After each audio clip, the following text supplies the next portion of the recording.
is up, bros, and welcome to the AllBros podcast. I'm Jonathan. And I'm Caleb. And we're a couple of bros on a mission to give you guys the most detailed movie reviews out there with as little bias as possible. Welcome to the AllBros. This week on the podcast, I think we're going to be playing a couple of games, a couple of rounds. Hell yeah. Sweet. And then after that, we'll be jumping into our headliner of the evening. Yeah. Which will be... I had to second guess myself. I'm like, okay, it's headliner, not breakdown. It's headliner, not breakdown. So many years later, like I still second guess myself with that. I mean, the breakdown part is accurate. It's main event. That's what. Yeah, my bad. Yeah, that's what it is. Anyway, so our headliner of the evening will be our breakdown of Tron Ares.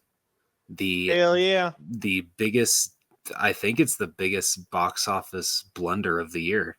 That is spoilers. Like, I think it lost more money than Snow White. I didn't think that was possible. What a load of shit. I would agree, because Tron Ares is, actually watchable. It's more than watchable. Because literally the only good part about Snow White is the freaking scenes with the dwarves. That's it. Oh man, I still haven't seen that. You don't really need to, man. Good. Don't Didn't give it want your to attention. anyway. Good. Don't give it your attention. Anyway, what do you say we jump in, Caleb? I say let's do it. Need motivation? Angry Dad Podcast. Trying to jumpstart your life? Angry Dad Podcast. You want help getting off the couch? Angry Dad Podcast. You need a verbal kick in the ass? Angry Dad Podcast. You want to hear from somebody who's been through it all? Angry Dad Podcast. I am here for you. You can find me on all podcast platforms. Today's episode is brought to you by our friends at Max Performance Peptides. Save 10% on your first order using the code AllBros. It helps support the show and helps support our friends, so go give their site a look at maxperformancepeptides.com. Or check them out at Max Performance, the number 4U on Instagram.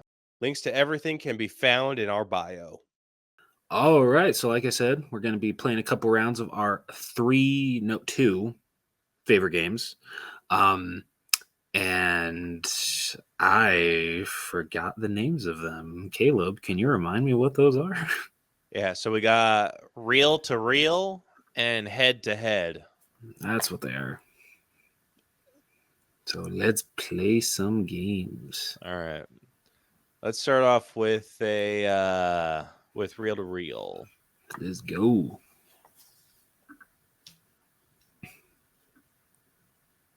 All right, who's going first? I'll go first. Okay. So for those of you that don't know, we are first playing reel to reel. Reel to reel is we are given an actor and a movie that they star in. And then the next person has to list someone else that was in that movie and then something that person was in, and we kind of keep going back and forth until we can't go anymore. Yep. So you are starting off with Samuel L. Jackson, Pulp Fiction. Okay. John Travolta. Hairspray. Bitch. Okay, who else? Come on, man. That cast is stacked. Okay.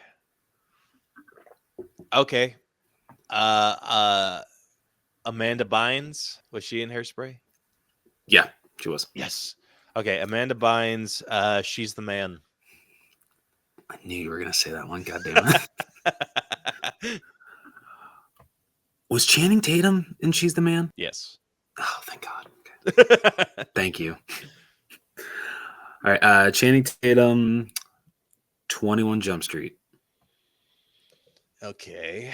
I'll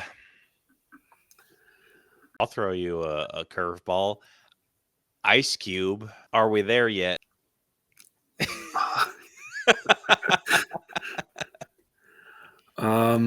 Oh, you son of a bitch. Like, I swear that the mom's name is Nia Long, but I can't think of anything else she's in. Come on, there's got to be another freaking like big actor or actress that's in that movie.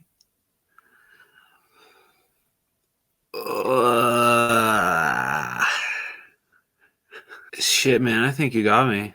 Yeah. Yeah, Freaking A. that was good. Dude, All right. I love the addition of the scores. I love this. This is awesome. Yeah, I thought it'd be. Actually, let me see if this looks a little bit better. Oh, yeah, that looks way better. All right, let me bring it out a little bit more. A little bit more. Doing this shit on the spot. Okay, that's good enough. Love it. Oh, that looks so good. All right. All right, my turn. Keira Knightley, Pirates of the Caribbean, The Curse of the Black Pearl. Okay, let's go. Orlando Bloom, Gran Turismo. Okay. David Harbour, Thunderbolts. Ooh.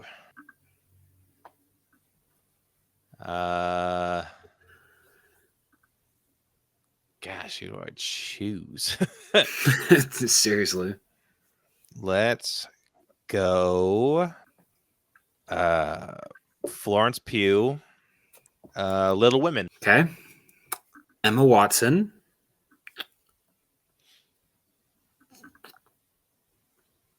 Beauty and the Beast. Oh shit.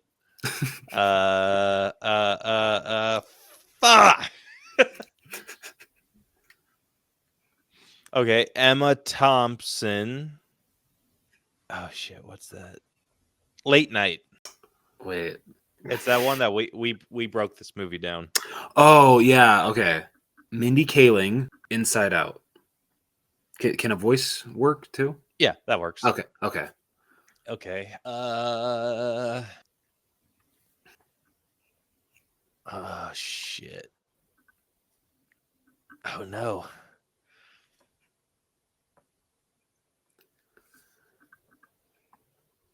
Amy Poehler sisters. Okay. Tina Fey, Mean Girls. Bastard. Okay. Lindsay Lohan. Herbie Fully Loaded. You suck, dude. I haven't watched that movie since I was a kid. Yeah, man, dude. You got me. I got nothing. I don't know anybody else in that movie besides her. Yeah, I'll be real. I don't either. Like I would have been absolutely screwed. That was a good one. Nice. Oh shit. All right. Your turn.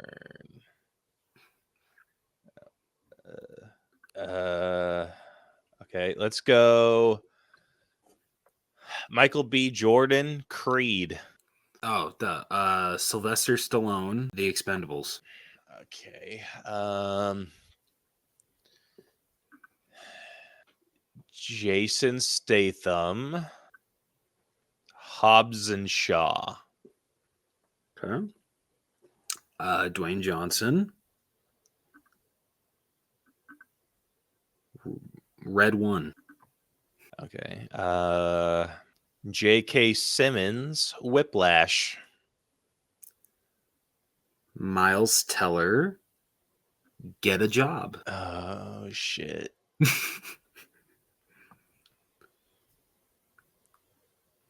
Is that Anna Kendrick? Yep. Oh, thank God. Yeah, Anna Kendrick. Pitch Perfect. If it wasn't Anna Kendrick, I would have been done. Rebel Wilson, Cats. Okay.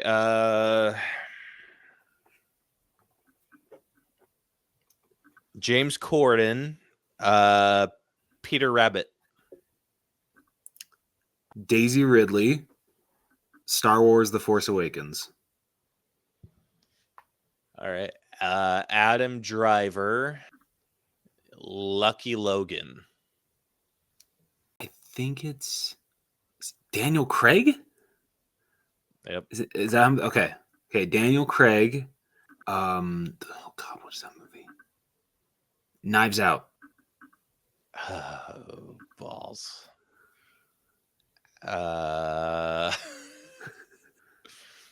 Let's go. Chris Evans, Lightyear. Keke Palmer. Uh-oh.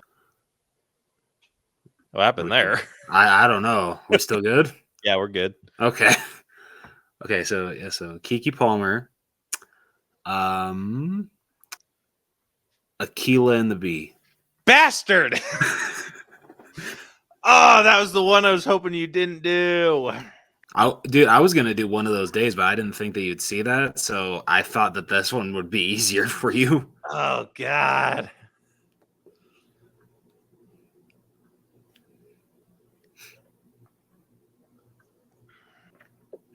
I have his face. I have his face. I don't have his name.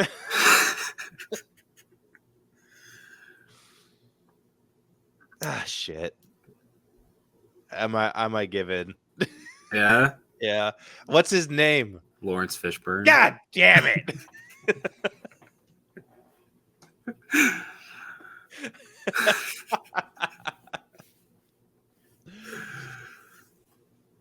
Damn. I was sitting there, I was like, it's fish something. Damn it.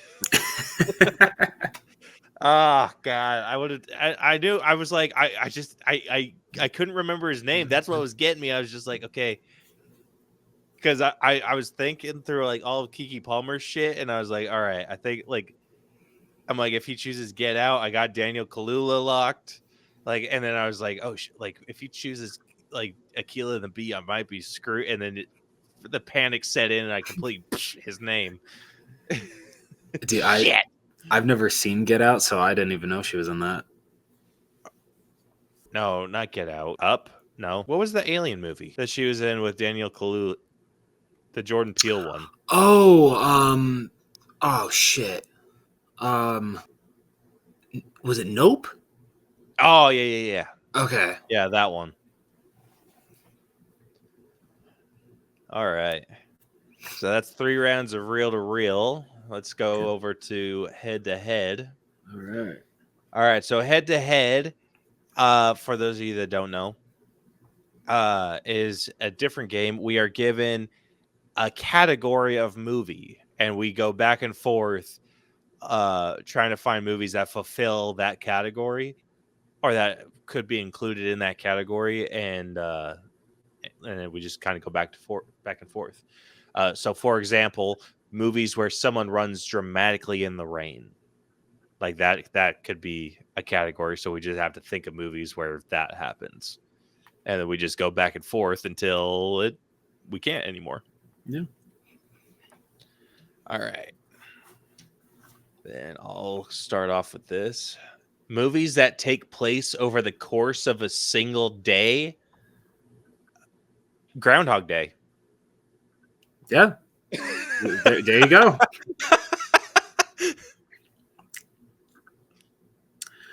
I'm pretty sure it's just one day.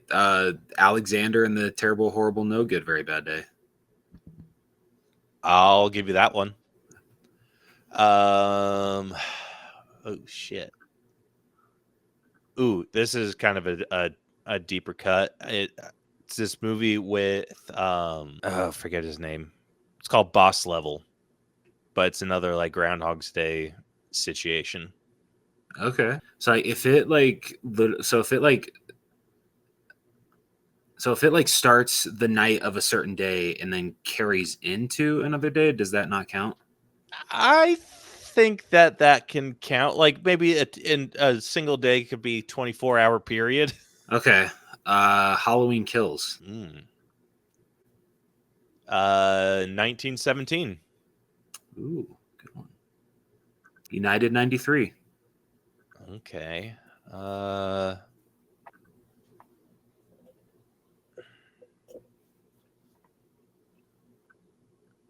Let's go Live, Die, Repeat. Okay. That's Edge of Tomorrow, right? And then Yeah, Edge of Tomorrow. okay. Shit. Oh man, I think you've got me. Really? Yeah, I can't think of any others. Dude, there's a lot of movies that only take place over a single day. I can't believe I can't think of any of them right now.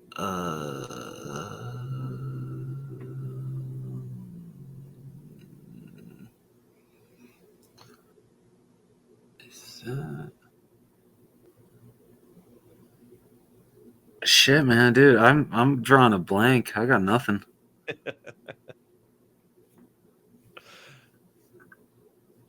Yeah, man, I got nothing. All right.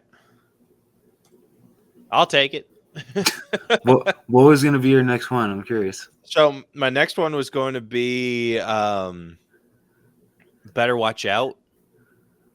Oh shit, yeah, that's a good one. Yeah, and then I was just going to go kind of go down that rabbit hole, like other horror movies that take place over one. I was going to go Hocus Pocus.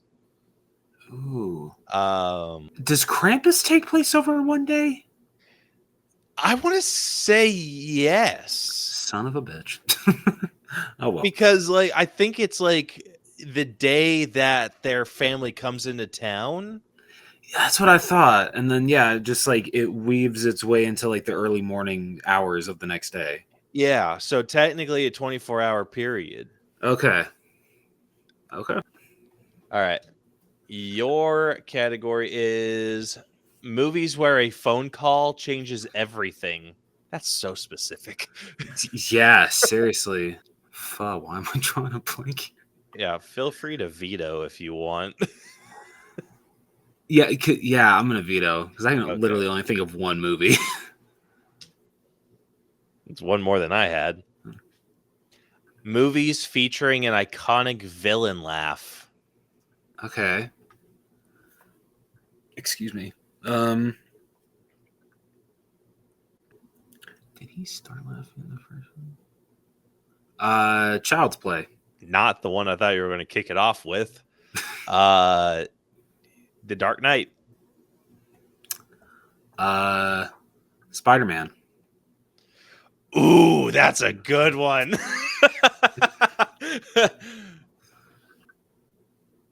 The Batman. I'm just gonna go through all the freaking. No, Joker.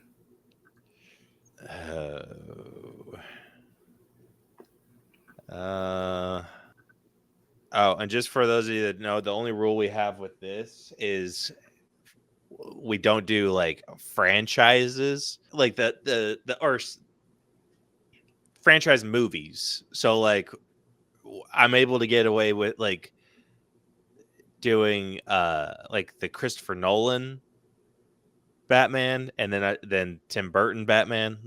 Those are separate from each other. Gosh,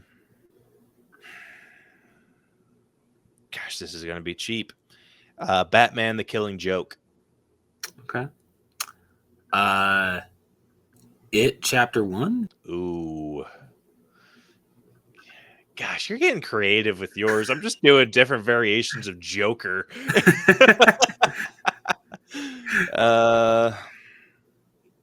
Iconic laugh. You already took Chucky. I might be tapped. I can't think of any.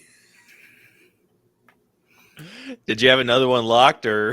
Yeah, A Nightmare on Elm Street. Oh, that would have been good. Shit. All right, next up let's see, one more, maybe two, depending on how this round goes. Sounds good to me. Movies with a color in the title. Okay. Think you can do it? Probably.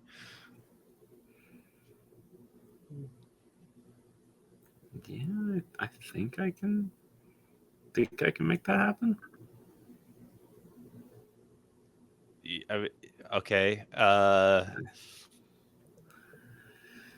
Turning red. Yeah. Harold and the Purple Crayon. I'm sorry, crayon. Ooh.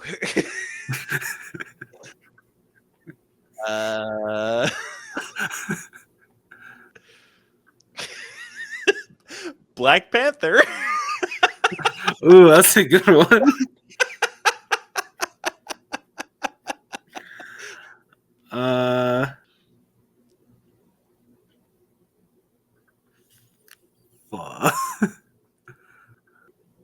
The Black Phone?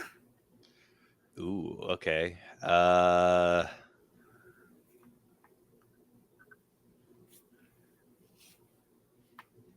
Oh, you brought this one up earlier. Red One. Oh. Come on, there's got to be one other. I got a couple. Shit, man, you're good. I swear there's a movie called Red Notice. Yeah. Okay. That's Dwayne and Ryan Reynolds. That's what it is. Thank you. Okay. Red Dawn.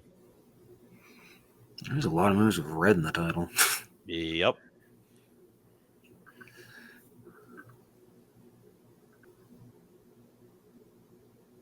The Black Cauldron. Ooh.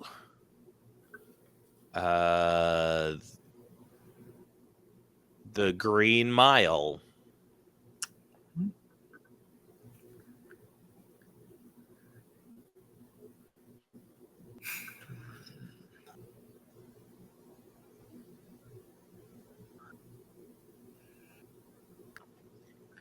Come on.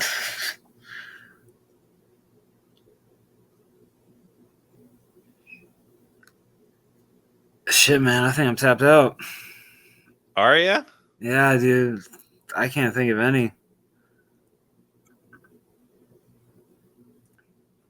There's one I was like super afraid you were going to take, because if you took it, then I'm screwed.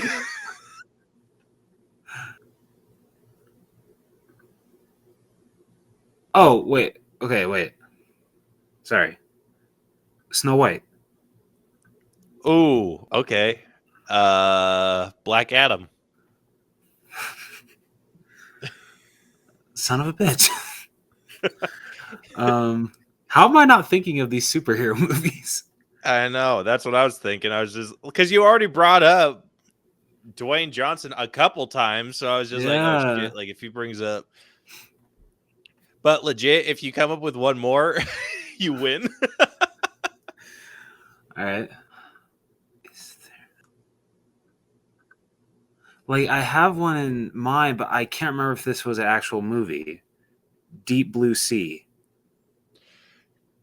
Bastard. That is? That, okay. I'm pretty sure. Yeah, I'm pretty sure that's one with what's his face from Fast and Furious. Oh God, I think yeah, I'm tapped. I was thinking while like that entire time, like while you were, I got nothing. No, okay. I couldn't remember if that was an actual movie, but okay. Good to know it is. All right. Tiebreaker. All right, let's go. Movies where someone quits their job in a dramatic way. Can you think of any? No. Neither can I. Like, that's something I see more in TV shows. Fair. So we can veto that if you can't think of anything. Yeah, I got nothing. The only one I can think of is one with James McAvoy where he like smacks Chris Pratt across the face with a keyboard. But I don't even know what movie that is. Oh. Like it's the movie where it's Angelina Jolie where they can like curve the bullets. Oh, Wanted. Yeah. I wouldn't have gotten that.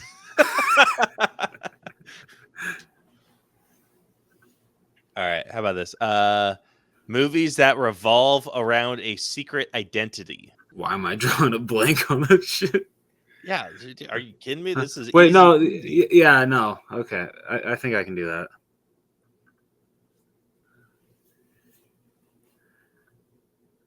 that. Who's starting?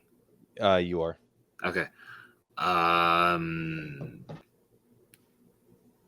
The Dark Knight? Does that count? Yeah. Okay. All right. I think this is more just not revolves around a secret identity. It's just ones that involve it. Okay. So Spider-Man. Superman. The Amazing Spider-Man.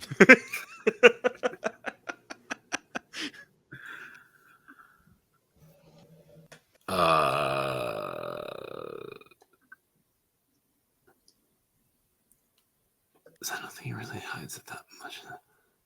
Batman v Superman? Technically speaking. Shazam. Ooh, that's a good one. Oh my god. Iron Man? Does that count?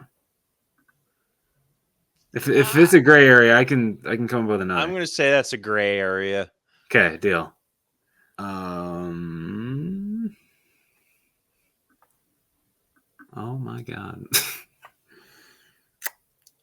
Wow, why am I just drawing a blank so hard here? Okay. I'm going to say TMNT. Oh, okay.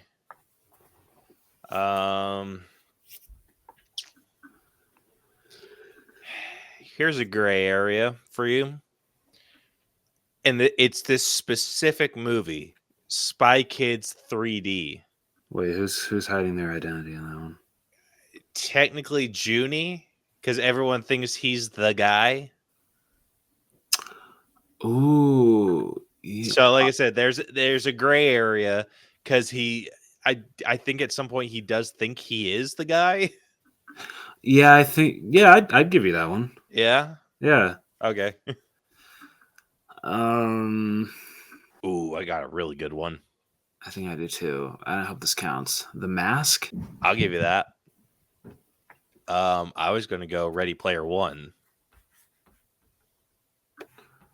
All right, Ready Player One. What you said? That's a good one too. Shit. Big Mama's House. Damn.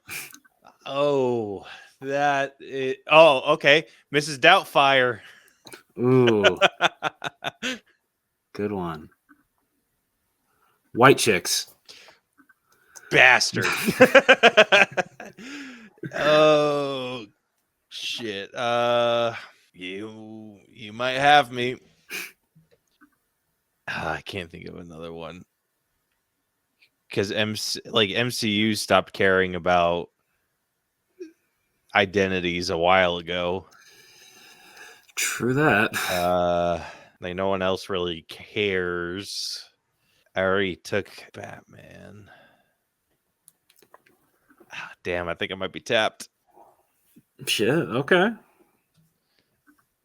So you're taking it this week, Rose. All right. Woo! Let's go. Damn, that was good. Yeah, no. Those are some good rounds. Hell yeah. All right, well, what do you say we jump into our headliner? I say let's do it.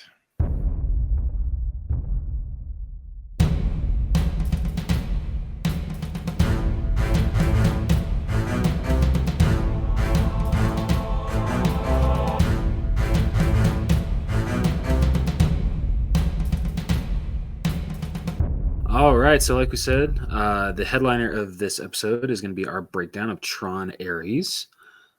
Caleb, do you want to let people know how we break down movies on this podcast? I would love to. If you are new to our breakdown system, we've split movies into 8 different categories that we individually score to come to a final AllBros letter grade.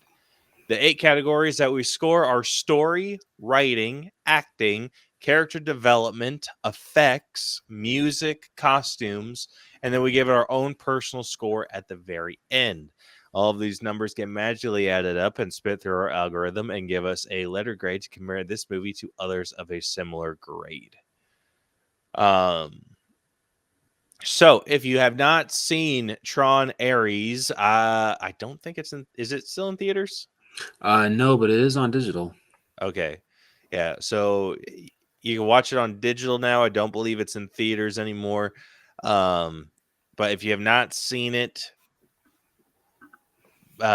spoiler alert, Rose is about to spoil the entire movie for you in our favorite segment that we like to call Reading with Rose. All right. In 2025, Encom and Dillinger Systems are in a race to bring digital constructs into reality. Dillinger Systems is led by Julian Dillinger, former Encom executive Ed Dillinger's grandson, and Encom is led by Eve Kim. Eve and her partner, Seth Flores, visit a remote station near Skagwa, Alaska. I put way too much emphasis on that A. Alaska, set up by Kevin Flynn decades ago, believing his computers hold the permanent code to break the 29-minute barrier holding back the constructs. After finding the code, they transfer a digital orange tree into the real world where it lasts indefinitely, even failing to freeze in the frigid weather. Meanwhile, Julian introduces Ares, a master control program, and MCP, to shareholders, calling him the perfect expendable soldier. Ares shows self-awareness, noting Julian's indifference to his survival and interest in real-world phenomena. After Ares dematerializes, Julian's mother, Elizabeth, expresses concern about the limited lifespan. Julian disregards this and later uses Ares to attack Encom's grid for the permanence code. A security fight ensues as Ares downloads Eve's personal data. During their escape, Ares, against his programming, tries saving an injured program, but Julian pulls him out and disables Encom's grid. After being returned to the outside world, Ares is able to track Eve's private jet after it leaves Skagway. Eve and Seth return to Encom with the permanence code. Their colleague, AJ Singh, reports Julian's cyber attack, forcing Eve to flee while Julian and Ares track her, with Ares and his second-in-command, Athena, chasing Eve on light cycles. Eve hits Athena and hijacks her light cycle, but Ares corners her in a nearby port where Eve destroys the drive containing the code. As Ares approaches the end of his 29-minute lifespan, he recognizes Eve's empathy towards his plight. As Ares and Athena get derezzed, Julian digitizes Eve into the Dillinger grid. Julian becomes more determined to retrieve the code. Ares reveals it can be obtained using Eve's identity disk, but will kill her as a result. Julian accepts this risk. However, Ares then lies to Athena, claiming that Julian is indisposed and attempts to bargain with Eve, asking to achieve permanence in exchange for Eve's freedom. Suspicious of Ares' behavior, Athena contacts Julian and returns with orders to derez Ares. Ares and Eve are able to evade their pursuers and return to Dillinger headquarters. En route to Encom headquarters, Eve and Ares reflect on their motivations, with Ares determining that Eve pursued the permanence code out of a sense of inferiority to her sister, who worked on humanitarian projects. Ares continues to show signs of individuality, showing a fondness for Depeche Mode's song Just Can't Get Enough. Eve realizes a copy of the code might be stored in a museum display at Encom of Kevin Flynn's original office. They reunite with Seth to digitize and upload Ares onto Flynn's original grid. Athena destroys the particle laser to trap Ares and then pursues Eve. The sprinkler system activates and Athena shows a moment of self-awareness before dematerializing. AJ and his assistant Aaron arrive, and Seth and Eve explain their plan to use Athena's own particle laser so they can free Ares and thwart Julian. Elizabeth retakes the CEO position, and she tries turning off the particle laser, but Athena rematerializes and fatally stabs her, having interpreted her as an obstacle in the directive given by Julian to obtain the code by any means. On Flynn's grid, Ares encounters an aspect of Flynn, and they discuss Ares' desire for permanence. Intrigued by Ares' wish to live permanently and his eternal awareness, Flynn grants Ares the permanence code and sends him to Flynn's arcade via a backdoor where he rematerializes. Athena pilots a recognizer into the city to find Eve and eventually captures her while the Encom staff breach the Dillinger grid. After Athena captures Eve and prepares to return to Dillinger, Ares intercepts them, engaging Athena and her allies. AJ, Seth, and Aaron penetrate and shut down the Dillinger mainframe, preventing any of the Dillinger programs bearing Ares from rematerializing. A wounded Athena permanently dematerializes in Ares' arms. The authorities raid the Dillinger headquarters, but Julian uses the laser to digitize himself. Eve and Ares go their separate ways, with Encom using the permanence code to benefit the world. Ares later sends Eve a postcard about his life outside the grid and plans to find Flynn's son Sam and his companion Cora. Eve reconstructs the Skagway facility on top of Encom Tower, including the orange tree. Meanwhile, Julian explores the damaged Dillinger grid and is transformed by an identity disk that belonged to his grandfather's program, Sark. There we go. Hell yeah.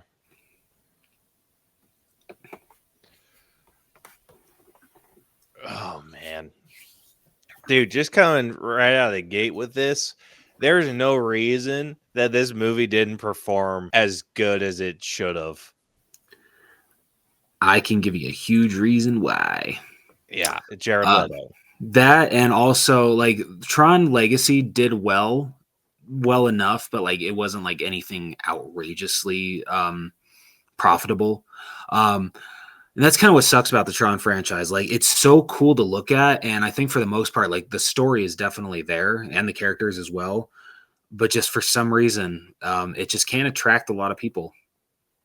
That's crazy. Because it's like I saw so many freaking videos going around about how good Tron Legacy is and how like interesting it is, and just the Tron franchise. Like this, like you said, the story is there. And this, I think, added a whole new level to it. And it's like an easy to understand like concept, which was nice. And so it was able, like, yes, it was a fairly simplistic story, but it had like complicated elements to it that were intriguing, like especially in our time, like in our time of how significant AI is. Like the idea of being able to bring in a plant or something for like a digital construct into the real world and have it be something that like we can interact with and like even consume is crazy. Like it's such a cool concept. I thought the execution was perfect. The representation of different like computer elements was really like fascinating. Like like the thing that I liked was the representation of machine learning. Yeah, I would agree with that. Like with the like with how Ares came to be, like him being like a combat program. Like he was an AI meant to learn how to fight, and it was so cool to look at. Like all of his combat was sick, and like all of the elements of Tron are awesome. Most And definitely. so, and then like yeah, the story was here. Like it's crazy to think that like a lot of people chose not to see this because of freaking Jared Leto. And like, don't get me wrong, the dude's weird. But Yeah. when he wants to give you like a good performance, he can give you a damn good performance. It's true. And I mean, he's stated that he's a huge Tron fan. And I feel for the performance he gives here, and clearly like how knowledgeable, even despite how knowledgeable his character is, like I feel you could even tell how knowledgeable Jared Leto is about this franchise and just Tron. It's honestly insane. And it's, I love when an actor can join a franchise that they love so much, that they know so much about, and they can add something new to the franchise. I know a lot of people, because a lot of people hate Jared Leto, they really wish that because of how bad the box office was for this movie, they wish that Disney would have just written off Jared Leto, written him a nice check, and brought someone in new besides him to be the star. Which I'm glad they didn't, because one, his performance here is solid, and I feel just for how big of a fan he is of this franchise, it brought something to it. Yeah, like it's.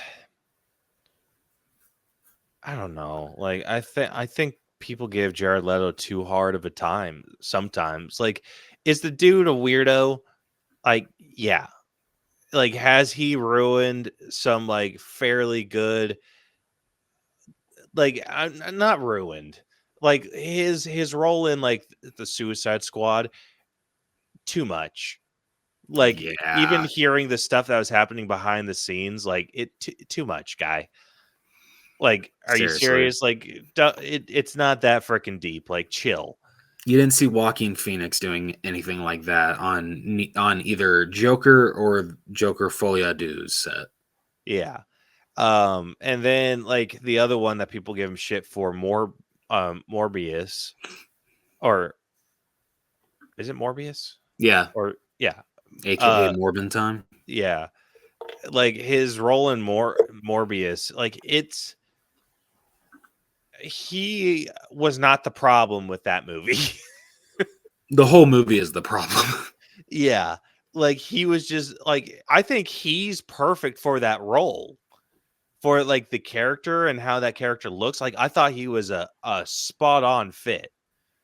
And it's just the movie was weird. Yeah. What who's the actor that played the villain in that? Oh, Matt Smith. Yeah. Like, you could tell he was having a good time, so I Yeah, appreciated and that. honestly, he was a good villain. Yeah.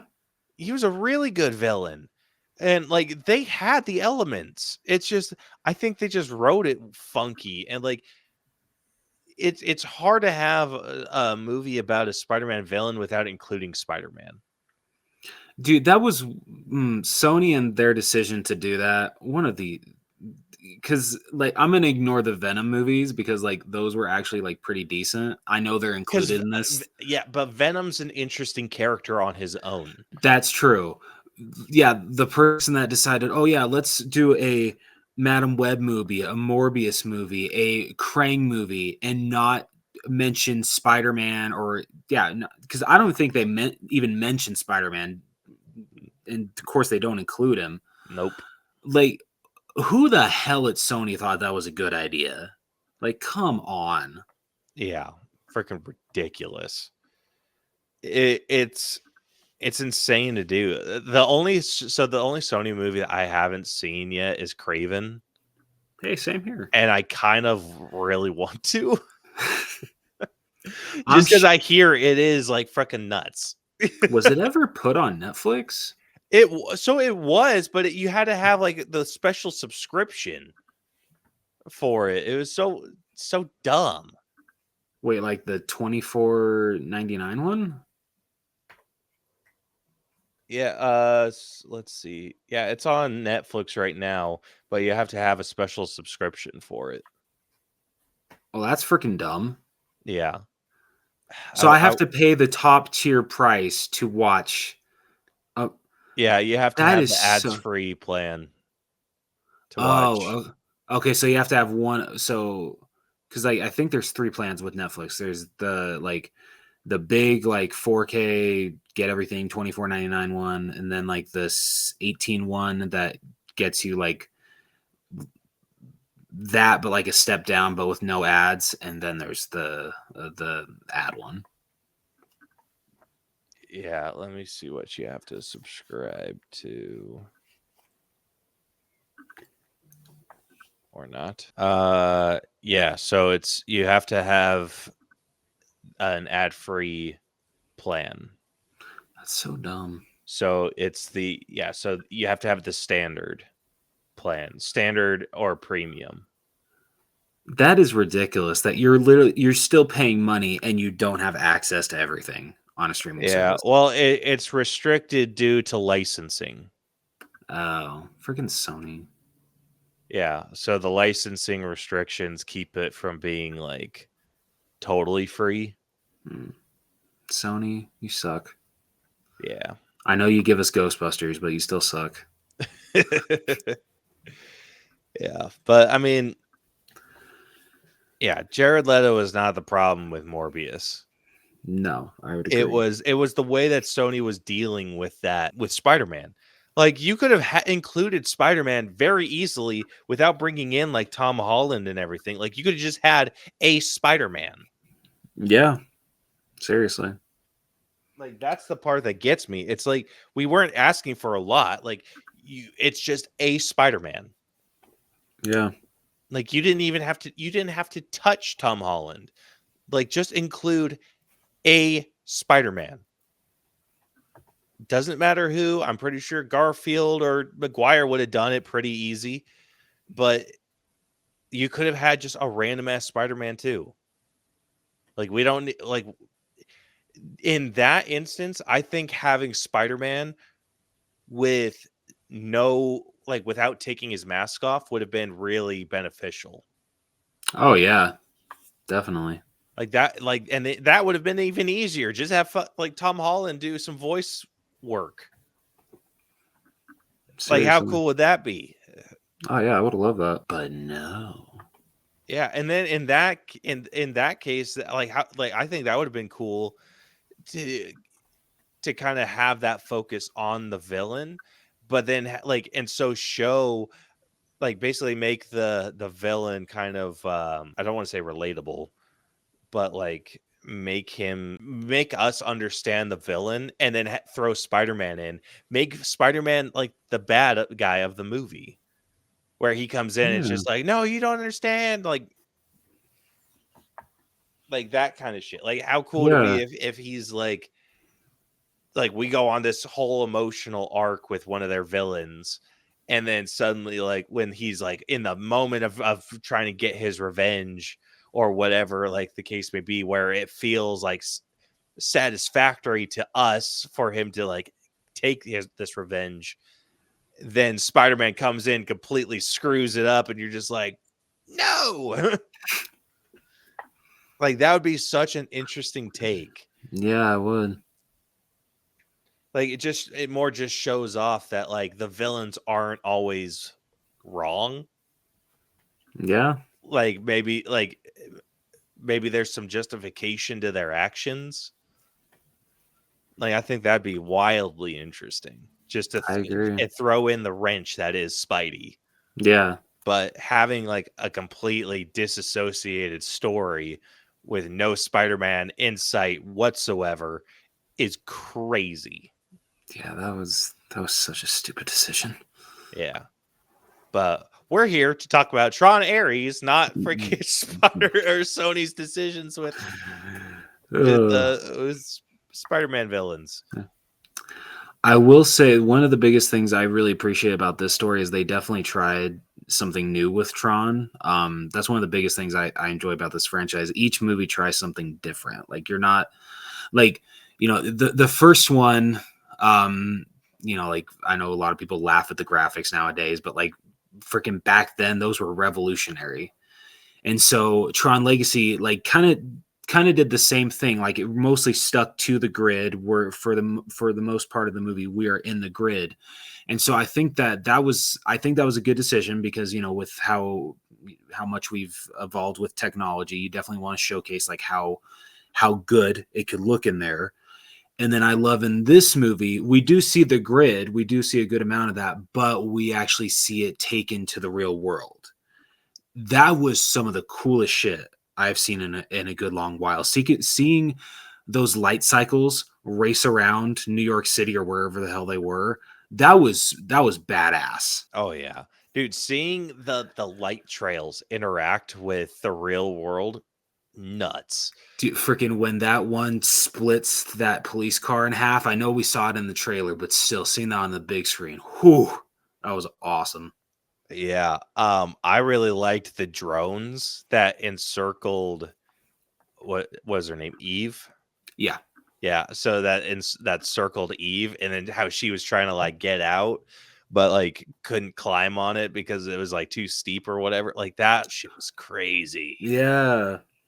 And then the way that like when they got destroyed and then they started like disappearing and everything, like that looked so cool. It did. Yeah, it did. But Yeah, they had so much shit like that. That was awesome. Like the light trails on the staffs. oh yeah. How like when I forget what it's called. I like an arbiter or something. That's probably not what it was called. I think that's from Halo. But like when all the freaking the drones drop out of that ship and just start spreading across everywhere, like that looked awesome. Yeah. And then yeah, the light cycle was sick. Like I loved seeing the light cycles. I like this gave me everything that I wanted from Tron Legacy. It's like I just want more Tron. Oh And yeah, dude. this gave it Same. to us like in plentiful supply. Yeah, give me a good light cycle chase and a couple of fights throwing your was it light? I don't know, the light disc. I don't think that's the right word. Their disc, whatever. Yeah, it's like their identity discs. Yeah, have a couple people fighting with those. I'm sold with your Tron movie. You've already pleased me. Yeah, it's so good. It is so good. And like I said, the story it's simplistic, but I think it's well executed. Like Yeah, I would agree. they build up the hype of like the stakes. They build up the stakes really well. Because like it's like once Ares turns against like his creator and he's just like, okay, like you have like it gives you a timeline, like they have to accomplish this goal in 30 minutes or they're shit out of luck. And then being able to execute that was amazing. Yeah. Like it's because it gets down to the freaking wire, and like all the things that they do, like they're down to like the last seconds, and Ares is ready to do the sacrificial play to defeat Athena. But that like and you feel it, you're just like, oh man, like I wonder how they're going to, and then he gets blasted with the plasma cannon or whatever, the thing that like sucks him into the Flynn's computer.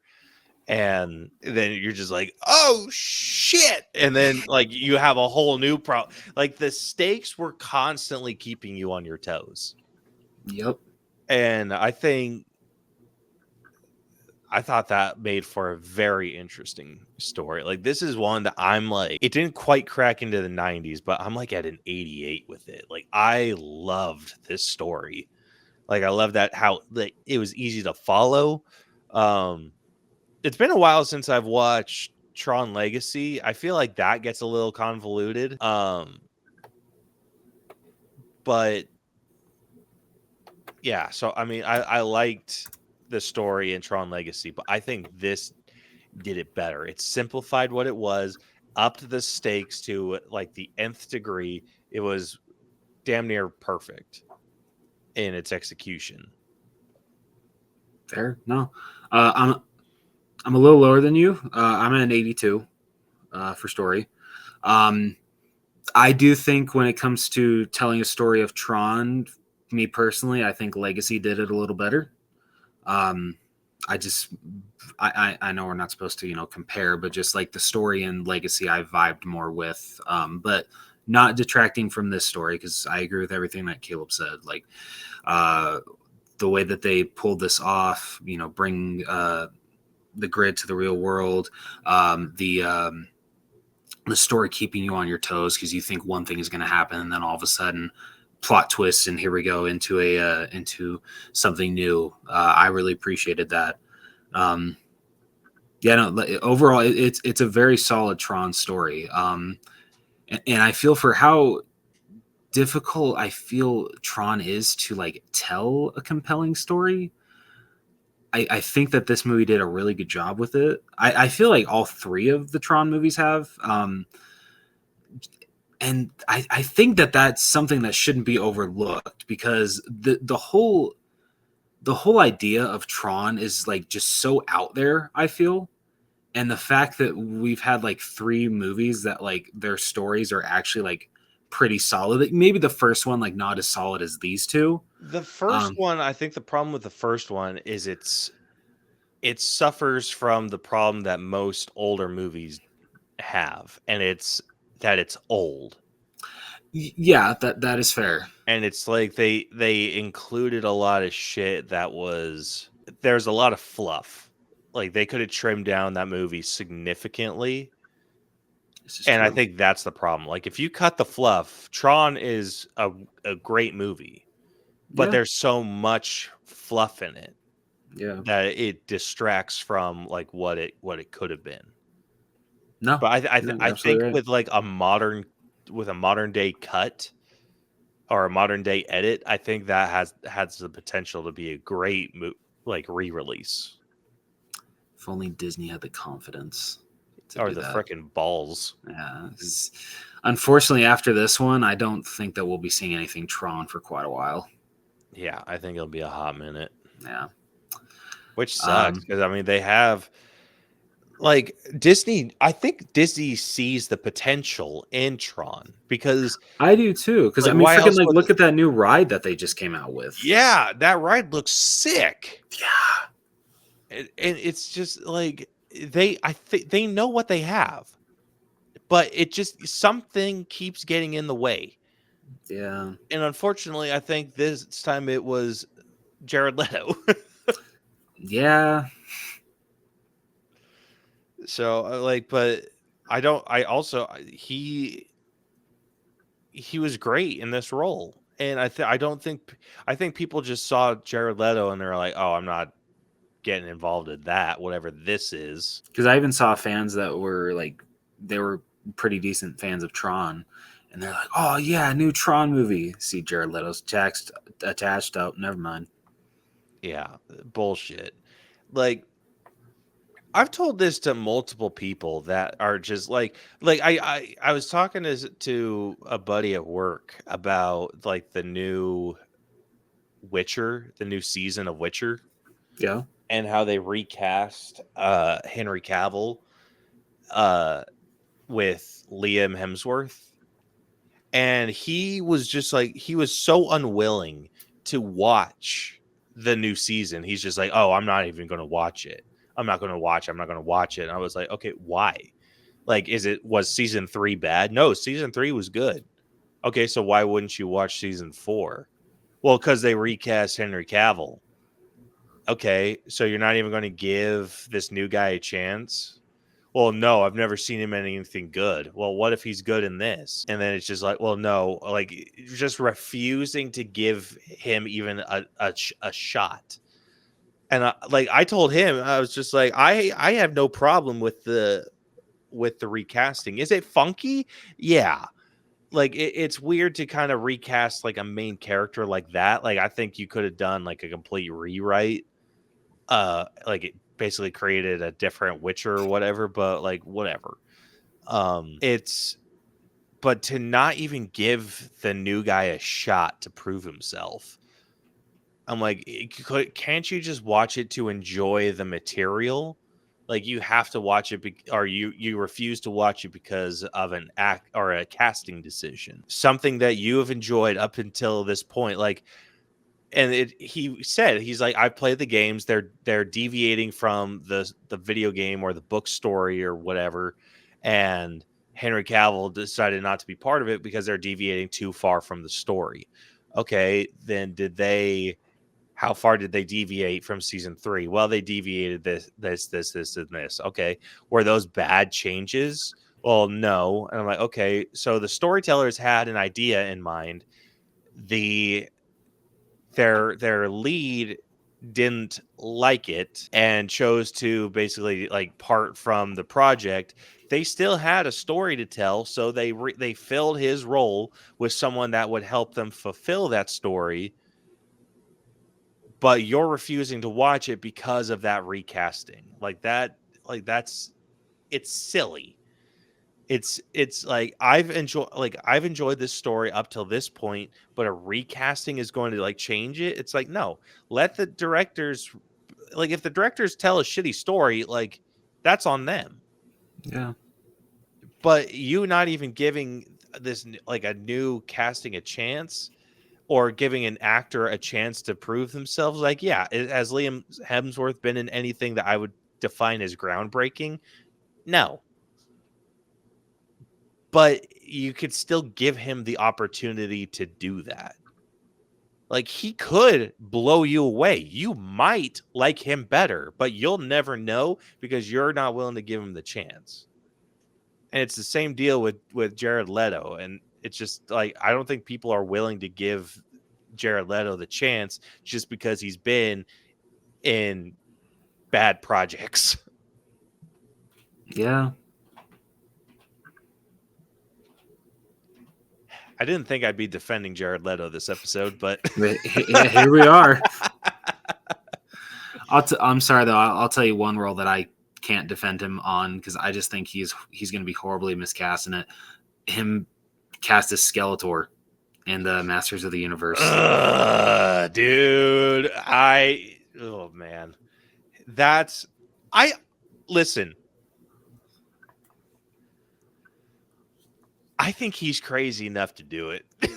Yeah, I think I hope I'm proven wrong. I really do. Listen, like like Skeletor is a crazy character. I want to see him do a good job with Skeletor. And I think he can. Like, literally, like, I think oh man, I might regret saying this. I think him bringing in his Joker energy could make Skeletor great. All right. Fair enough.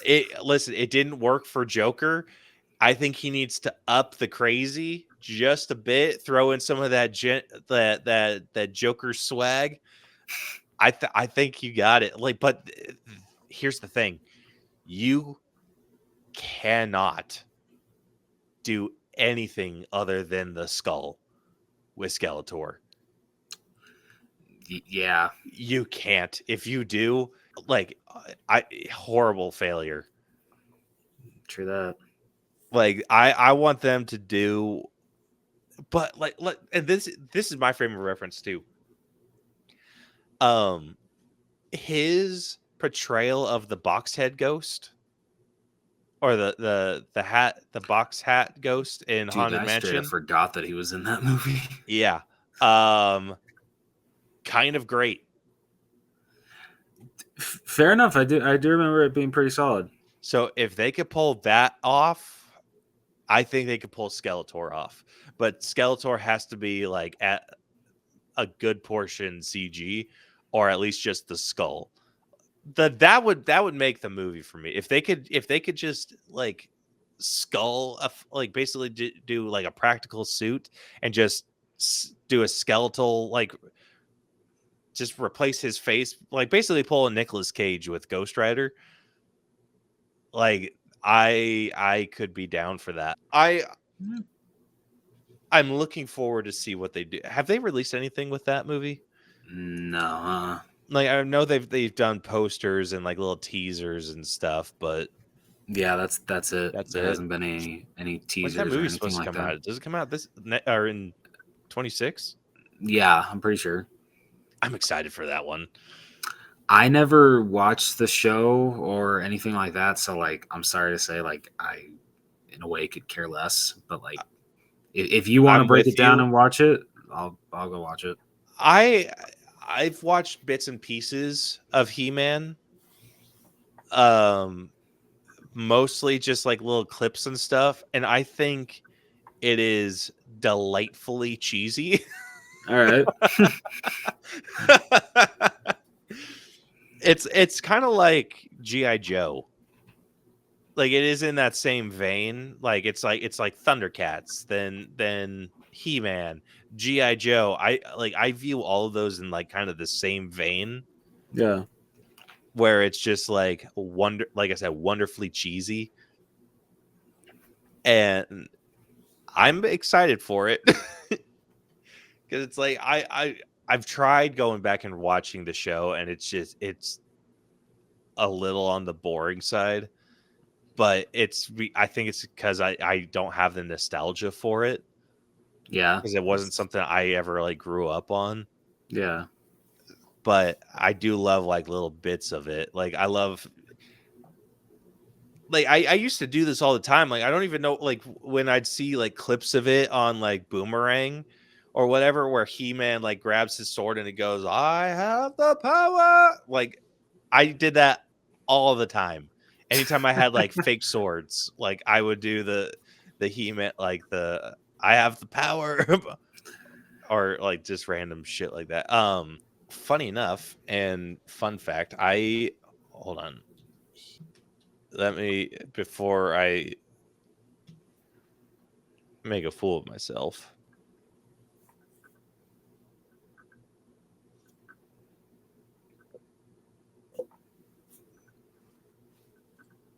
Okay. Yeah. So I feel comfortable enough saying this. My wife Brielle, she actually got her name from He-Man. Really?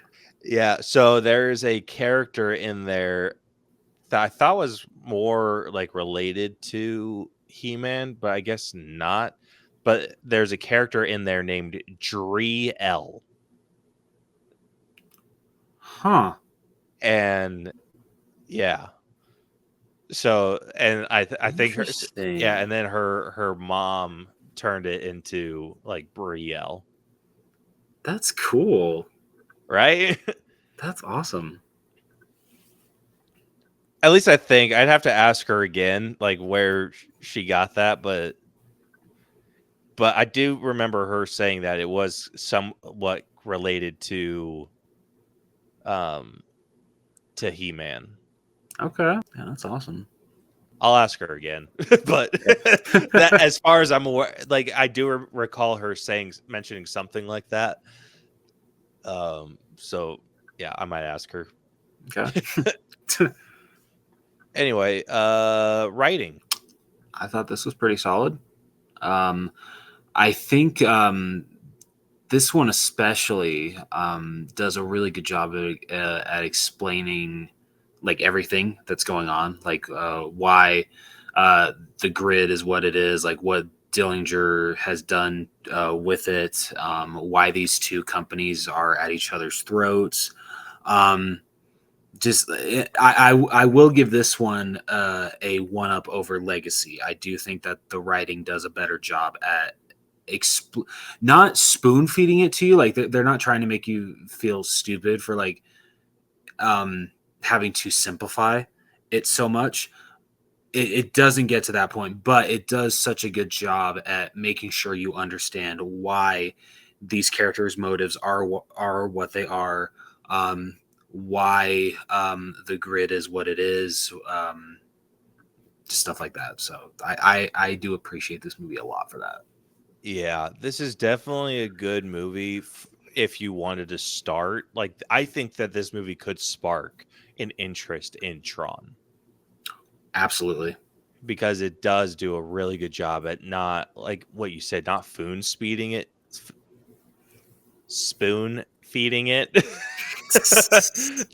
to you.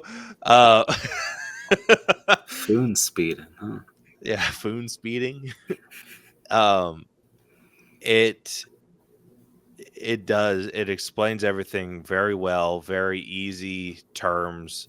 Like, this is a good entry movie to the Yes. Tron franchise, and then you could just be like, holy shit, like that was so cool. Yeah. Like, what Now I want happened to in know the other who. ones? Yeah, I want to know who this Kevin Flynn is really, and who's his son. And so go to Yeah. I mean, honestly, you literally could just do 3, 2, 1 if you wanted to. Yeah. And like, I think it works really, like it works well, because you could go back into like the other movies, and it's like it has enough teases towards it where you're just like, oh wow, like check out this, like who's this, like the son of Kevin Flynn and whatnot, and then you go Yeah. back and watch that. Oh, that's super cool. Blah blah blah blah blah. And then you go and watch the first one, and then you're just like, oh my gosh, that's that's where Ares went into, like the when he entered the grid, or like Yeah. the old timey grid, like that. Oh, that's crazy. Like, it's cool. Like, it's cool Yeah. that they can do stuff like that. Absolutely. I will say, like, I think this one I'm a little bit lower on with story. Um, just because I don't like where the story, yes, it was simple, but like really well executed. The writing, it was really well done. I don't think it blew me away in any significant way. So, I mean, I actually might be 84 with writing. That's right. For me, I honestly think that the writing and the story are on the exact same level for me. So I'm gonna go another 82. All right. Moving on over to acting. First up, we got the man himself, Jared Leto, who plays Ares. We got Greta Lee, who plays Eve Kim. We have Jodie Turner Smith, who plays Athena. We have Evan Peters, who plays Julian Dillinger. Jeff Bridges, who plays Kevin Flynn. Gillian Anderson, who plays Elizabeth Dillinger. Hassan Minhaj, who plays AJ Singh.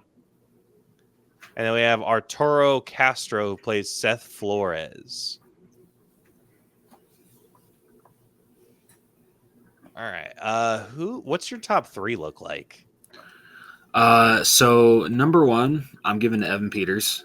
I thought he was a great villain. I mean, he's incredible in everything that he does. Unhinged, like you wouldn't believe. Dude, like seriously. And I absolutely agree with you on this. He's my number one as well. Hell yeah. He's really good at playing a villain. I mean, I know, of course, he played, Jeffrey Dahmer in the Monster series. I really wonder if, him playing that, horrible person, if he took anything that worked with him for that, if he brought that into this character at all, and just showcasing how evil this guy could be. But yeah, no, Evan Peters, amazing as always. Yeah. What I really liked. Oh, sorry. What I really liked about his character is how understandable his crash out was. Yeah. Because where he was just like, I need to find the permanence code, doing anything that he could to get it, even going in, like basically trying to go in the back door to try and get it. When that didn't work, and then she destroyed the evidence, and they're just like, oh yeah, like we could just download her and basically take it from her. And he's like, do it. But then when he realized that it would kill her, and you could see him like, oh shit. And then they're just like, would there be any trace? Like, would anyone know? And then they're like, no. And he's just like for someone that's so business oriented like that, you could understand like the temptation for it.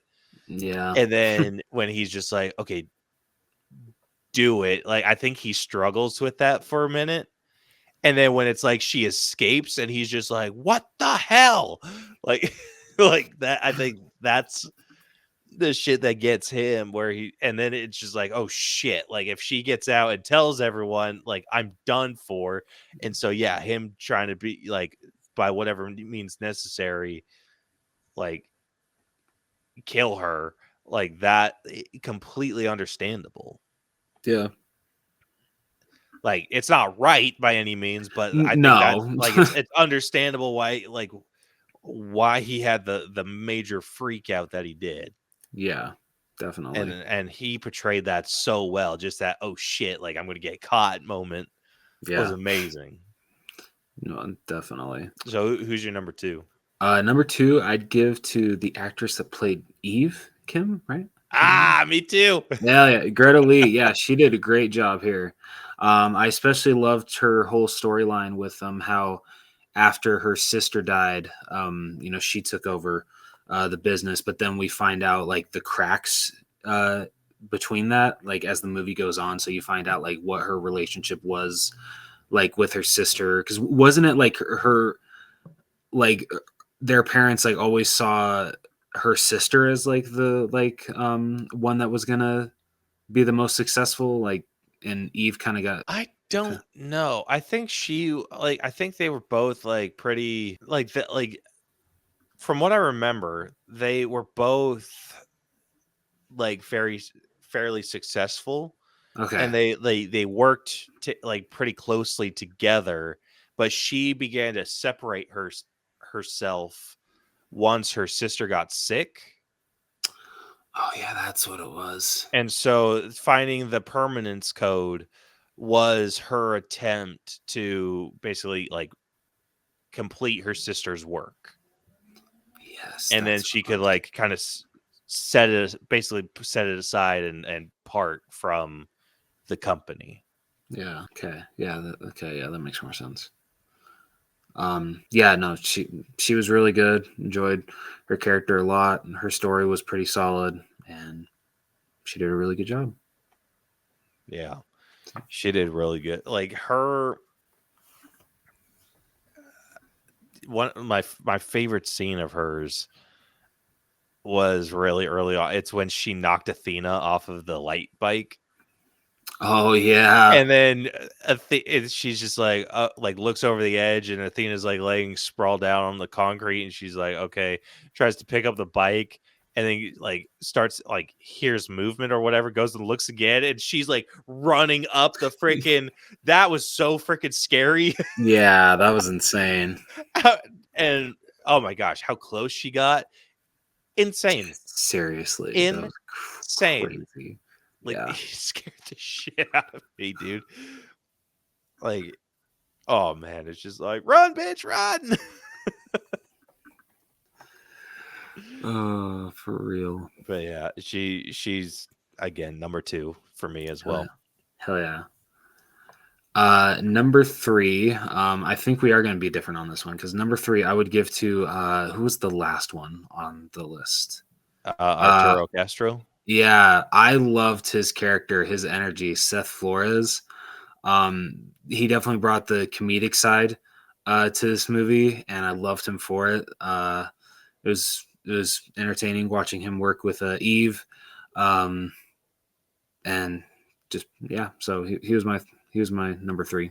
Really loved his energy. I really liked it too. I'm actually giving my number 3 to Gillian Anderson. Ooh, okay. I thought her role as Julian Dillinger's mother was so incredible. Like, she is an amazing actress, and just like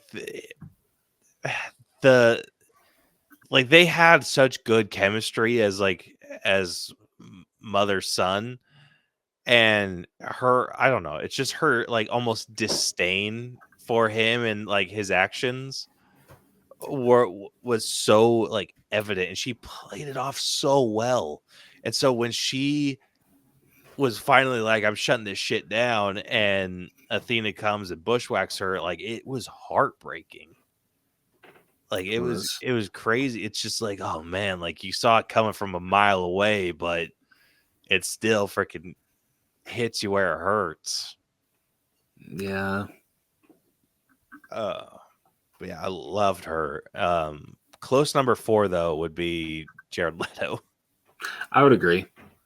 It's really sad that he's not even in our top 3. I know, and the movie's basically about him. Yeah. And honestly, it would be a coin flip number 4 with Jodie Turner-Smith. Oh, dude, absolutely.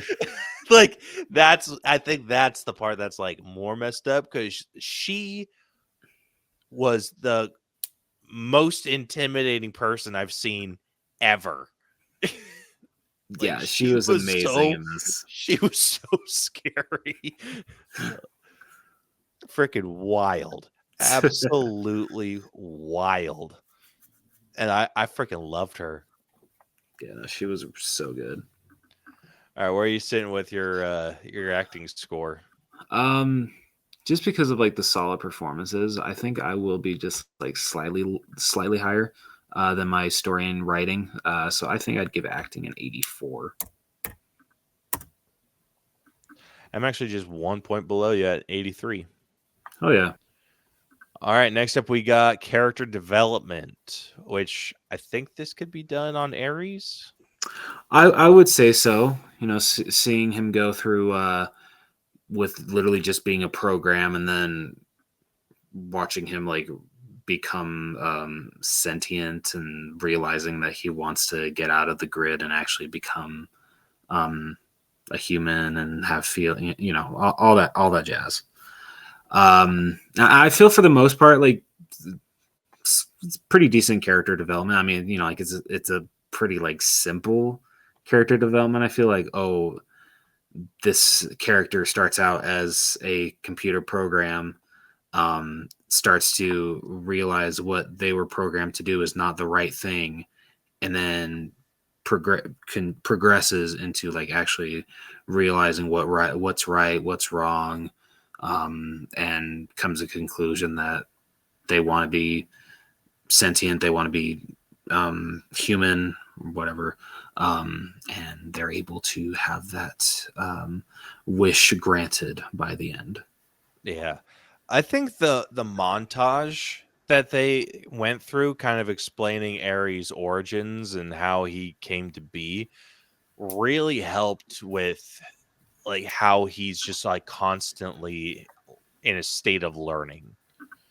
And so when he is brought into the real world for the first time and experiences rain, and then when he goes back to Athena and talks about what it felt like, it really opened the door for this like development. I think it was pretty early on.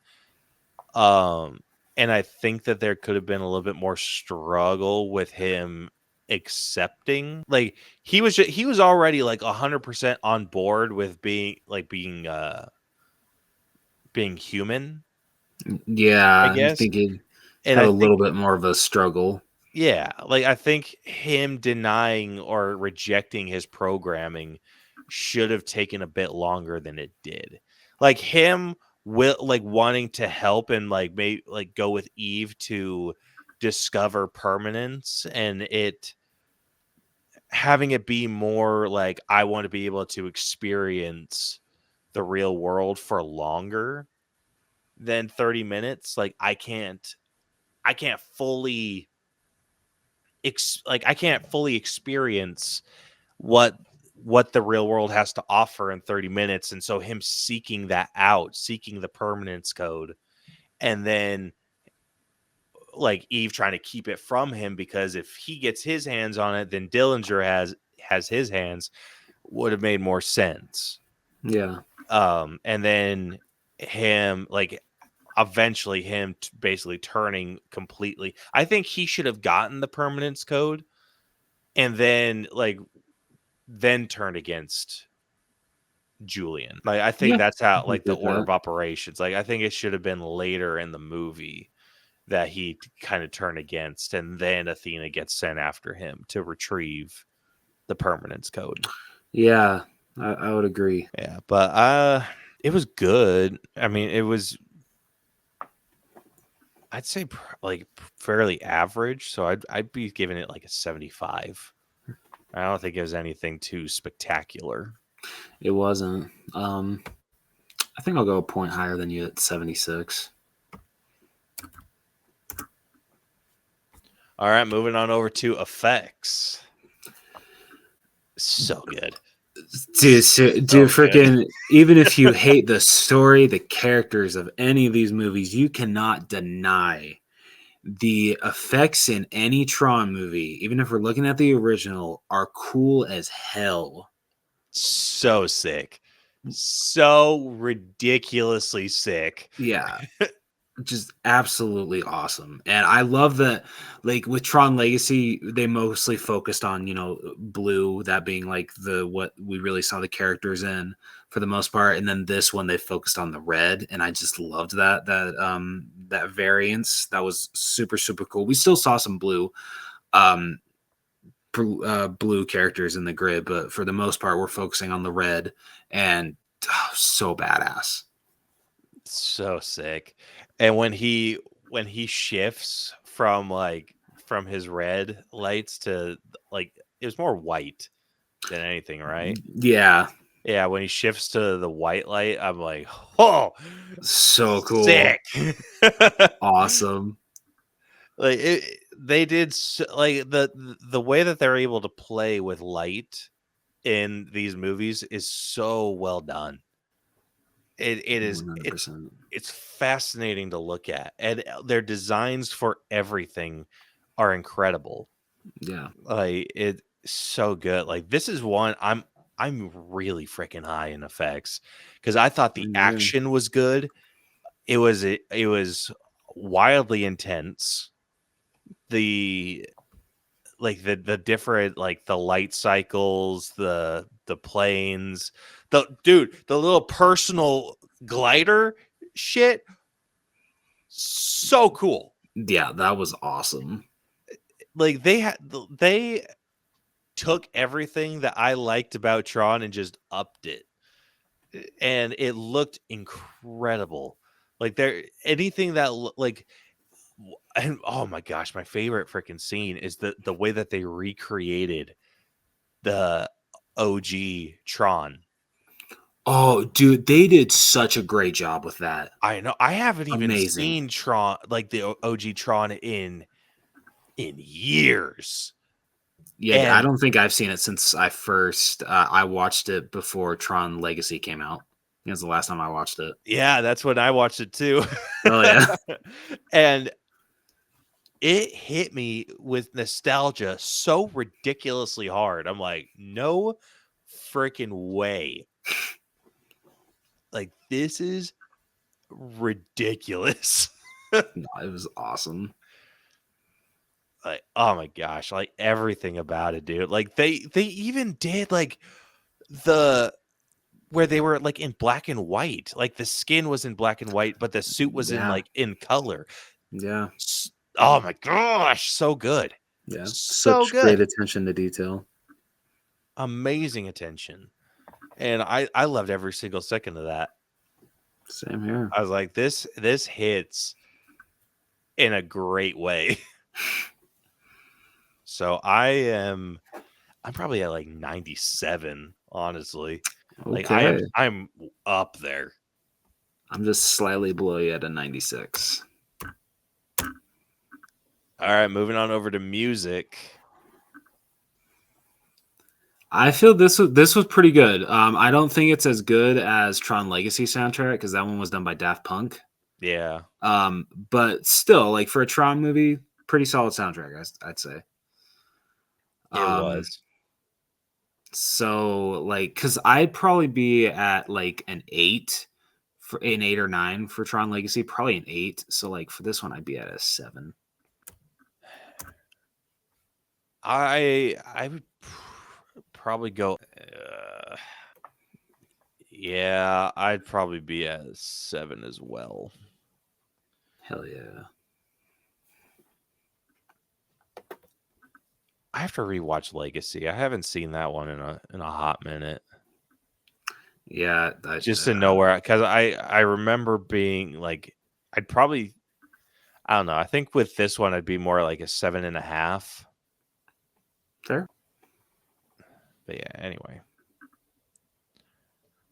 Yeah, I'm just trying to think that I don't think that there was anything that was like ultra memorable about the soundtrack. Like it was good. It fit the tone, and I think that they used the soundtracks well. Like when they were doing things like the chase scenes, and like the soundtrack was what it needed to be. Absolutely. All right, moving on over to costumes. These are pretty solid as well. I mean, not the like Pretty human, bitchin'. like, ignoring the human costumes because like that's just everyday clothes. But freaking, I don't know. Eve's was pretty cool. Like okay, I'll give you hers. Her blue leather jacket was pretty sick. Okay, I'll give you that. Like, was it iconic? No. Like, I wouldn't say that. Yeah. But it was pretty slick. And then seeing her in her the user like Tron outfit was pretty cool too. Yeah, that was.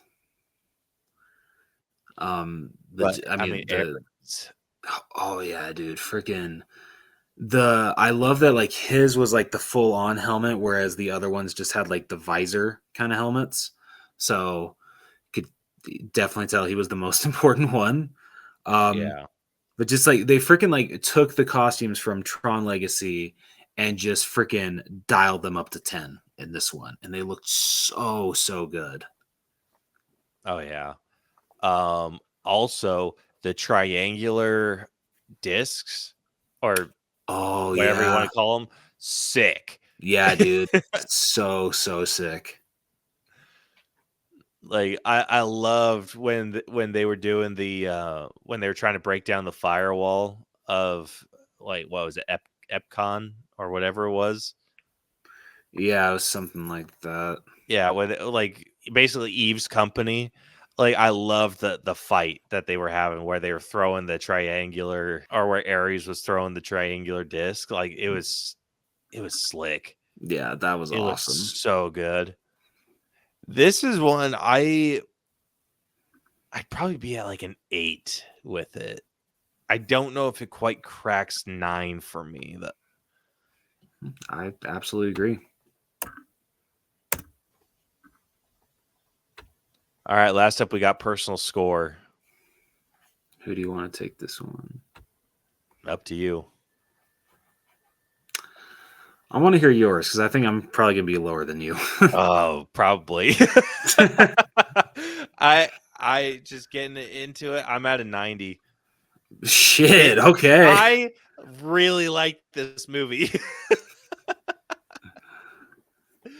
Like I like this so much. It is one that I cannot wait for it to come to Disney Plus, so I can rewatch it again, because I want to do a Tron marathon with this. Like I want to watch the OG, I want to watch Legacy, and then I want to watch Ares. Just because that is how much I freaking enjoyed this movie. Of the three, I think I might like Ares more than Legacy. Wow. Okay. And I really like Legacy. Damn. All right. Like, I think my personal score for Legacy would probably be like 88, 89. So it's close. Yeah. Like it's close for me, but I think I like this one just a hint more. Okay. Wow. Damn. Okay. Wow. Well, then I'm gonna be the asshole in this in this situation. I'm going an 80 for my personal score. Damn. I'm sorry, man. Because like with Tron Legacy, that one's still my favorite out of all Tron movies, and I'd probably be at like an 84, 85 with that one.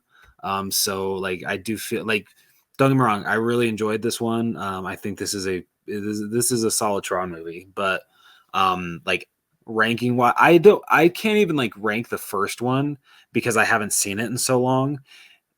So like just out of these two, Tron Legacy is my favorite, and then comes Tron Ares. But it's still a solid Tron movie. The effects are just out of this world, like usual. The characters are pretty solid. The story's pretty solid. But just was a step down a little bit for me from Tron Legacy. So personal score is an 80. Okay. All right, going through these scores real quick. So starting off with story, we ended up averaging out at an 85. The writing is a couple points below, sitting at an 83. Acting got a half point bump from there, sitting at an 83.5. Character development is our lowest category, sitting at a 75.5. The effects are our highest category, sitting at a 96.5. The music is sitting at a 7 out of 10. The costumes are sitting at an 8 out of 10. And then our personal score averaged out to an 85. So with that, the AllBros letter grade for Tron Ares has come out to a B. All right. Not bad. Yeah, not bad at all. Let's see. Okay, it's an in the middle B. All right. It is sitting at an 84.18%. Not bad. Yeah, so that puts it. You want to go above or below first? Let's hear above. Okay, so it is above A Christmas Story Christmas. Okay. I forget how, but like on my feed, stuff with the Christmas Story keeps popping up, and so I really want to go back and watch that because I remember that being a pretty solid legacy sequel and doesn't get enough love. Yeah. Let's see. It's above Free Guy. Okay. Here's one that I will this one's a tough one. It's sitting above Megan 2.0. Ooh, damn. Yeah, and I really liked Megan 2.0. Yeah, Megan 2.0 was a solid sequel. Yeah, it's above Thor Ragnarok. Really? Damn. Okay. Yeah. And then it is above Murder on the Orient Express. Okay. Going what it's below, it is sitting below Solo, a Star Wars story. Yeah, I'm okay with that. It is below Blue Beetle. Okay, how did neither of us think to say that for Blue Beetle? Yeah. What the hell's wrong with us? Yeah, I freaking had a couple others like after the fact. I was like, man. Yeah, so we got Blue Beetle. Then it's below Avengers Age of Ultron. Fair. Ooh, it's below Joker Folie à Deux. I'm personally okay with that. I know you're not. Yeah, and then finally it is below Prey. Okay. Not bad. Yeah, and I can definitely agree to that. Yeah. So yeah, that's where it's sitting. All right, not bad. Not bad ranking. I think it's got a pretty decent home. I do too. All right, well, I think that concludes this episode. So if you guys want to check out any of our other stuff, any other episodes that we've done, you can find us damn near everywhere. I feel most people go to Spotify. So we're on Spotify, Apple Podcasts, all that fun stuff. If you want to check out our social media, we're on X, Instagram, TikTok, Facebook. Just search at the AllBros.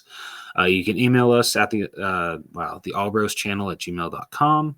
If you want to check out our website, tinyurl.com/user/the AllBros. I always mess up if it's just the AllBros or the AllBros channel. Can you remember which one it is for our website? For our website, it's tinyurl.com/the AllBros. Okay, so there's no channel. Okay. No channel. That's just email. That's just okay. Thank you. Okay, that's good to know. And then if you want to check out our merch store, you can do so at tpublic.com/user/the AllBros.